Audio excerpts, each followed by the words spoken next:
Fala pessoal, tudo bem com vocês? Olha, hoje tem mais um React e é sobre a participação do Ciro no Canal Livre. Fazia um certo tempo já que o Ciro não ia lá no programa e é sempre uma entrevista que eu gosto muito de ver. Eu gosto das perguntas que são formuladas pelo Fernando Mitre porque elas traduzem o que pensam a maioria dos economistas do Brasil, que estão sempre indo lá com certa frequência e tal. E eu queria destacar aqui, a gente não vai reagir ao vídeo todo, ele é um vídeo longo, mas o maior destaque da conversa foi uma certa confrontação entre o Oianeg e o Ciro a respeito das ideias dele. E o Ciro foi muito bem. Eu quero focar nesse vídeo aqui, talvez eu faça outros depois, não sei ainda, mas nesse vídeo eu queria focar sobre os juros, inflação e tal, que foi uma pergunta que o Mitre fez e a confrontação que teve com o Oianeg, porque tem uma coisa muito importante para a gente discutir aqui. Diferente aí, né, do que conversa Lula ou Bolsonaro, que quer fingir que juros não tem nada a ver com a vida do povo, querem só conversa mole. Isso aqui tá a chave para muita coisa que pode resolver o problema do Brasil. Então vamos lá pro vídeo? Tenha santa paciência. Mas, governador, indo lá no primeiro item seu, que é o consumo, né? Das famílias. Onde começa tudo, né? Que é a cadeia que precisamos e desejamos. O consumo, ele enfrenta um problema grave hoje no Brasil, que é a inflação.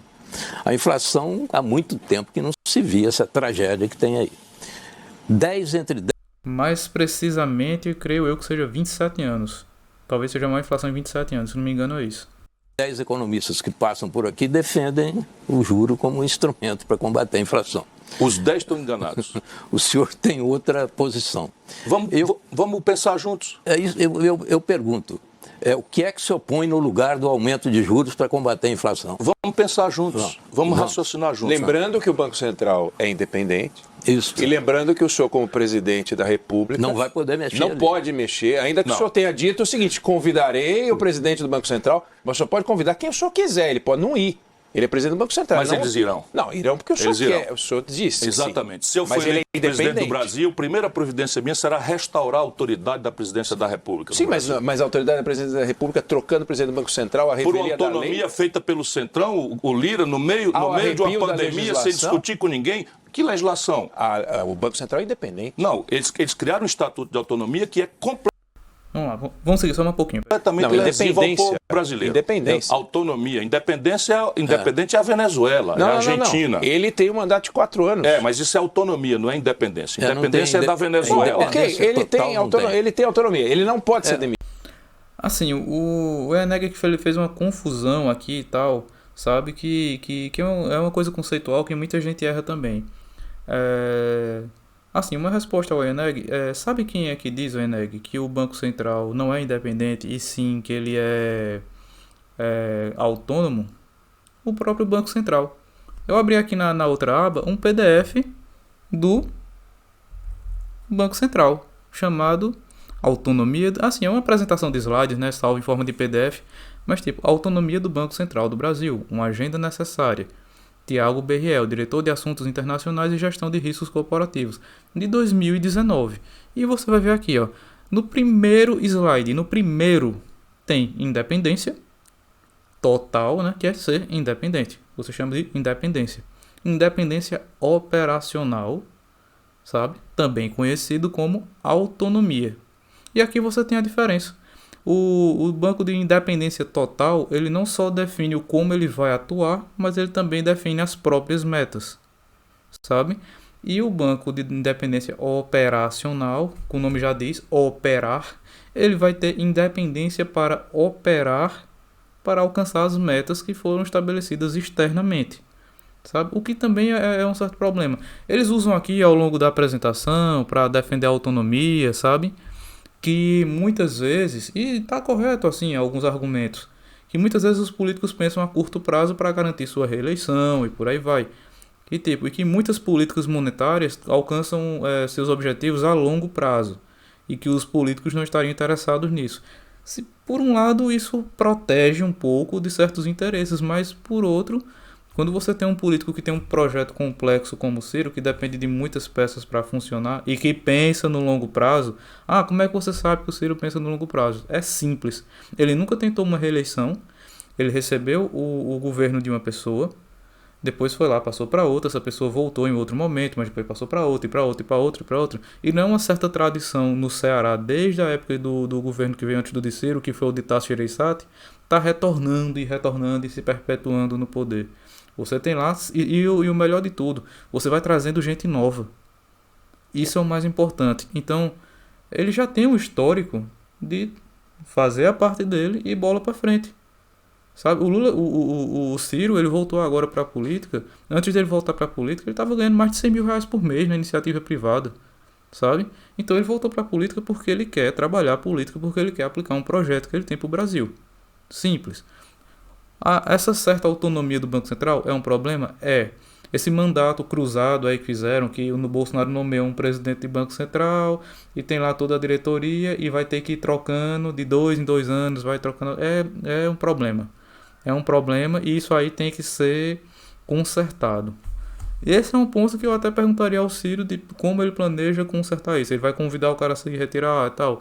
Deve ter uma certa estratégia aí. Por exemplo, a estratégia de comprar as ações da Petrobras é muito clara, é muito concisa e eu tenho certeza que funciona bem. Mas essa é uma que eu ainda tenho alguma dúvida. Mas que o Enéego falou para não falar para uma besteira grande aqui, ele falou e falou mesmo. Mas vamos voltar para a entrevista. Por essa... Será? Eles pediram demissão comigo. A diretoria inteira sai no primeiro dia. Do Banco Central. Deixa que eu sei fazer. Não se preocupe com essa parte. Vamos ao mérito. Eu já disse, não fica nenhum. O senhor não vai respeitar o mandato do presidente do Banco Central? A prisão em flagrante também é uma ferramenta para quem está cometendo crime continuado. Não é disso que eu estou tratando. Vamos entender a causa da inflação. É a primeira providência de eu... Mas eu anotei aqui para poder voltar esse tema. Nós voltaremos. Eu eleito, minha primeira providência será restaurar a autoridade da presidência da República, que está destruída. Sem autoridade, não é autoritarismo, autoridade. Sabe, ter exemplo, impor à autoridade os limites da Constituição aos demais órgãos do Estado Nacional Brasileiro, consertar a baderna institucional em que o nosso país está mergulhado. Isso é a minha tarefa de um bem treinado homem de Estado. O orçamento, por exemplo, a presidência vai cuidar. Por exemplo, você imagina se eu um dia aceito sequer uma emenda secreta? Não há a menor chance. A transparência do orçamento é a primeira e a último requisito de dizer para o povo onde é que está indo o dinheiro que a gente cobra do povo. Tenha santa paciência. Vamos voltar. O cara que foi eleito presidente em 2018, assim, deve ter um galo ao fundo, mas detalhe. O cara que foi eleito presidente em 2018 foi eleito dizendo: conhecereis a verdade e a verdade vos libertará. Ele é o mesmo que disse que ia abrir a caixa preta do BNDES e tal. E é o cara que tem aí, né, que incentiva o orçamento secreto, que bota sigilo de 100 anos em conversas e por aí vai, mano. Voltar para a inflação. Vamos. Por que a taxa de juros no Brasil é uma impertinência selvagem que não se presta à tarefa para a qual se anuncia de forma eloquente com esses economistas de televisão, todos batendo palma para esse absurdo erro técnico. E recorrente, porque é só claro, isso. Porque é o modelo, Mitri. É o modelo. Isso é uma inerência do modelo que eu estou propondo mudar o modelo econômico. Então vamos lá. Quando é que funciona a taxa de juros? Funciona quando, pelos manuais de Chicago, que não conhece as Casas Bahia, não conhece o crediário da Marisa, sabe? Não conhece o Ricardo Elétrico, eu acho que já papocou, já foi para o espaço. Quebrou. Né? Então, não conhecem. Mas vamos lá, como é que funciona? É assim, o que é inflação de demanda? Eu posso, como povo, comprar mais do que as coisas têm para vender. Né? Então eu posso comprar mais do que as coisas têm para vender, então se dá uma espécie de leilão, os preços sobem. Se todo mundo for na feira comprar banana e tiver pouca banana, o preço da banana sobe. Todo mundo entende isso, entende isso. Qual é a capacidade de compra que uma nação tem? É a renda que ela tem no bolso, mais o crédito que ela tem na praça. A renda que o povo brasileiro tem no bolso está em declínio grave há 15 anos. O salário mínimo é o pior poder de compra. E o crédito brasileiro está colapsado. Aí você olha, a capacidade instalada da indústria brasileira faz 15 anos, desde a tragédia do PT, que faz 15 anos que ela está com 20% a 25% de capacidade instalada ociosos. Ou seja, eu tenho uma fábrica capaz de produzir 1.000 geladeiras e faz 15 anos que ela só dá conta de vender 750. Portanto, não existe ato de produto no Brasil. Não existe demanda. Por quê? Porque o juro, ao encarecer o crédito, diminui a demanda agregada, que os economistas chamam, que é a capacidade que eu tenho de comprar acima da minha renda pelo crediário. Meu irmão, se a causa não é demanda, agora vamos para o prático, todo mundo vai entender. Pega o IPCA que eu ajudei a criar, essa é a diferença minha para os outros. Eu, mais ou menos, tenho a obrigação de saber onde eu estou pisando. Pega o IPCA e abre ele. Aí você vai encontrar que o grupo transporte responde por 1/3 da inflação brasileira. Isso é um preço administrado pelo governo. A desastrada política de preço da Petrobras, que acabou de anunciar, para esfregar na cara da miséria do povo brasileiro, 45 bilhões de reais de lucro no trimestre. Mas essa é uma outra questão vamos muito voltar delicada. Mas a questão é, não vamos deixar de ajudar o povo a entender o mecanismo impertinente em que você está matando o doente a pretexto de curá-lo, com juro.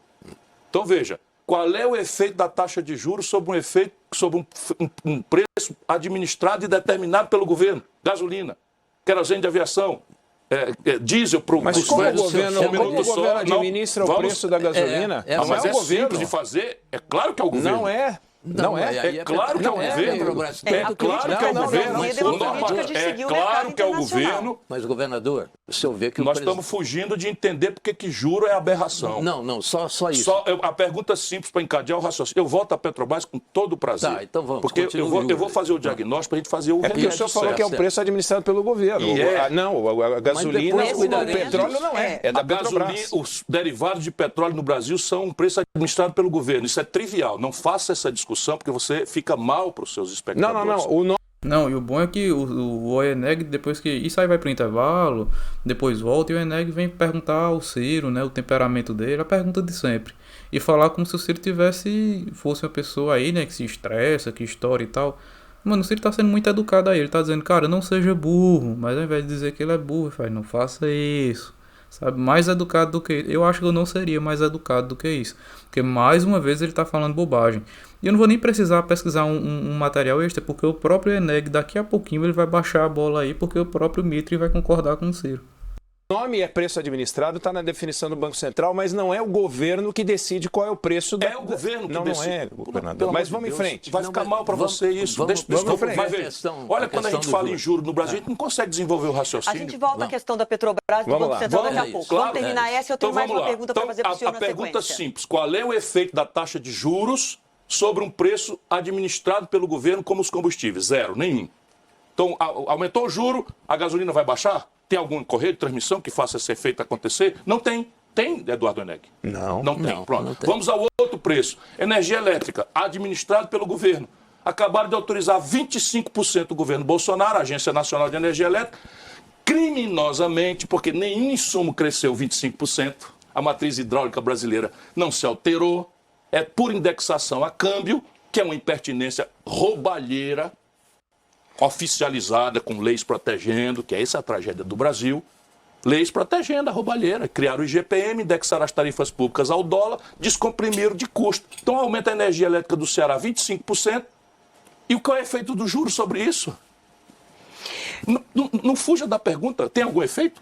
Nada. A portaria da ANEEL vai sofrer alguma ingerência? Não tem. Agora vamos ao terceiro bloco da inflação brasileira. Preços impostos a nós, para cima, por causa da nossa interseção comercial estrangeira, comércio exterior. Então, a China entra bombando comprando alimentos, a Europa entra bombando comprando alimentos, o preço dos alimentos produzidos no Brasil e no mundo crescem explosivamente. Pergunta simples e trivial, qual é o efeito da taxa de juros doméstica do Brasil sobre preços que estão inflados por conta da demanda chinesa de preços? Nenhum efeito. A não ser o que eu posso fazer? Fazer uma política de preço decente da Petrobras, elaboremos, agora eu estou com isso pronto. Façamos uma política de desindexação para fazer custo real, mais remuneração decente para as tarifas públicas, acabar com essa vinculação com o dólar, e vamos entender que o Brasil precisa voltar a ter uma política de abastecimento de preços, porque a diferença do Brasil para o resto do mundo é que nós temos sobra de alimentos. Mas, ministro... O mundo tem que pagar caro porque depende da comida que nós produzimos. Se eu tenho um governo preocupado em montar um estoque regulador que garanta ao produtor, na safra, que ele não vai ser espoliado pelo atravessador porque não tem crédito, não tem capitalização, não tem como armazenar. Guarda esse estoque e dissolve esse estoque para ajudar o consumidor na entre-safra, na crise, etc, etc. Te lembra? Cibrazen, Conab, quer dizer, sabe? O senhor responderia ao aumento do preço da comida com estoques reguladores? É evidente, a única só porque o Brasil, a diferente do mundo, tem alimentos. Pronto, aqui acabou o assunto. Você acabou de ouvir isso aqui? Ele acabou de dizer, Mitri foi, 10 a cada 10 economistas que vêm aqui dizem que os juros é a ferramenta para combater a inflação. O que é que a gente quer dizer isso? Muitas vezes o povo não entende. Juros é basicamente o seguinte, se tu aumenta os juros, fica mais caro para usar o cartão de crédito, fica mais caro para você pedir empréstimo, fica mais caro de você ser financiado em qualquer coisa. Aí tu aumenta os juros, dá nisso. Aí tipo, eles querem aumentar os juros para conter a inflação. O que é inflação? Tu ir pagar uma conta de luz cara, gasolina cara, comida cara. Aí beleza. E aí tipo, você disse, todos estão errados. E ele acabou de provar na frente aí de todo mundo. E é isso aqui que vai mudar a tua vida ano que vem. Não é bobagem que Bolsonaro fala e Lula fala também. O que vai mudar a tua vida é isso aqui. Porque olha o que Ciro diz. Por que é que os juros não resolvem a inflação? Tu tem um problema de entre-safra. Ou então tu está exportando comida demais, como o Bolsonaro está fazendo. O que é que vai acontecer? Vai diminuir a comida aqui. Se diminuir a comida aqui, ela vai ficar mais cara. Se o governo administra o preço de energia das estatais e tal, tu vai lá e aumenta o preço. O governo vai decidir aumentar o preço. Não importa se tu vai ter mais ou menos crédito. Porque, tipo, quando tu encarece os juros, tu diminui o crédito. Então, o dinheiro que a pessoa tem para gastar diminui. Se a pessoa tem menos dinheiro, ela compra menos.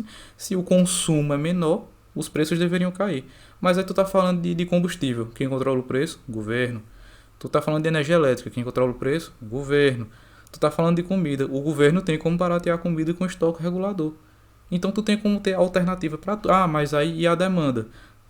A gente tá com a indústria fechando. Justamente por dificuldade de se financiar por causa desses juros altos e justamente por uma demanda baixa. As pessoas estão sem crédito para comprar e as empresas estão sem crédito para pedir. Elas não estão tendo como pedir crédito com juros tão altos. Aí tu fecha as empresas e tal. Se tu aumenta o crédito e diminuindo os juros, tu melhora a capacidade das empresas de se financiar, tu melhora o consumo e tipo, e como é que você vai resolver a inflação da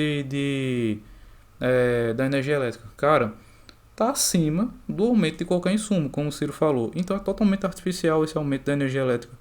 O aumento da comida, fim de estoque regulador. O aumento do combustível, política de PPI. Então, tipo, o Ciro acabou de dar aqui a solução para chegar ano que vem, cara. Tu ir no supermercado e ter uma comida mais barata. Tu ir abastecer teu carro, o combustível tá mais barato. Tu ir pagar uma conta de luz está mais barato. Tu tem mais crédito para pegar no banco. A empresa não quebrar por falta de crédito. É isso aqui que resolve as coisas. E isso aqui é só uma amostrazinha bem pequenininha de todo o projeto dele. E tipo, é isso, sabe? Eu acho que depois tem outras partes aqui da entrevista que vale a pena fazer um react também, mas eu queria focar nisso. Aqui, ó. Nesse pedacinho aqui, em alguns minutos, tu tem a solução para os problemas que ninguém faz ideia de como vai resolver. E muita gente achando que é porque Bolsonaro tá fazendo uma crescente para lá ou para cá, não, vamos tirar Bolsonaro, tá resolvido. Beleza, bota Lula para Lula fazer o mesmo que fazia antes, para tu ver a besteira que vai acontecer com o Brasil, sabe? Numa crise que a gente tá entrando agora. Então, pessoal, é isso aqui, ó.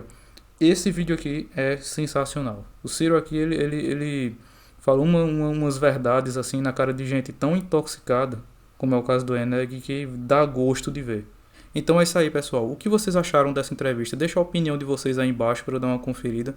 Eu achei sensacional. E até o próximo vídeo.